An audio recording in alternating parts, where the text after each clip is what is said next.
Open your banking app right now and look for a fee called Silent. You won't find it. It's not listed anywhere. No name, no line item, nothing on your statement.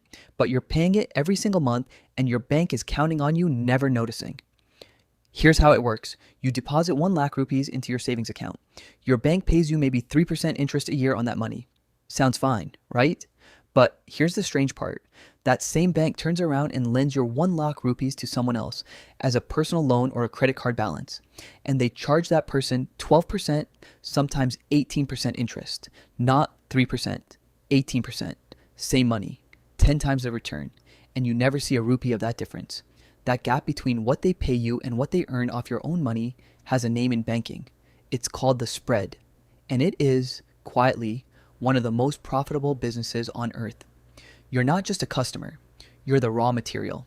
Your money never sits still in that account, waiting for you.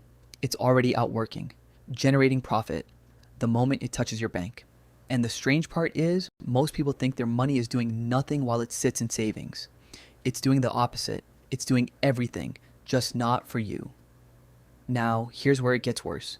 Inflation is quietly eating the value of your money every single year, usually around 5 to 6%. So if your bank pays you 3% interest and inflation is eating 6%, you're not growing your money at all. You're losing roughly 3% in real value every year while feeling like you're being responsible. That's the trick. It doesn't feel like a fee because nothing gets deducted. There's no red number, no warning notification. Your balance even goes up a little bit every year. But what that money can actually buy, you keep shrinking silently in the background.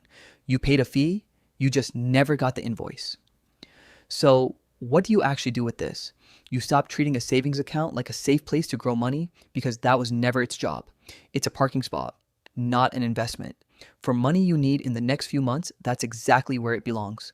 But for money you don't need for years, letting it sit there means you're accepting a quiet guaranteed loss every single year just to avoid a little bit of effort. Once you see the spread, you can't unsee it. Every bank ad about growing your savings reads differently now, because now you know exactly who that growth is really for. If this is the kind of hidden system nobody explained to you, that's exactly what this channel exists for. Comment the fee or system you want to expose next and subscribe if you want to keep seeing the parts of money nobody tells you about.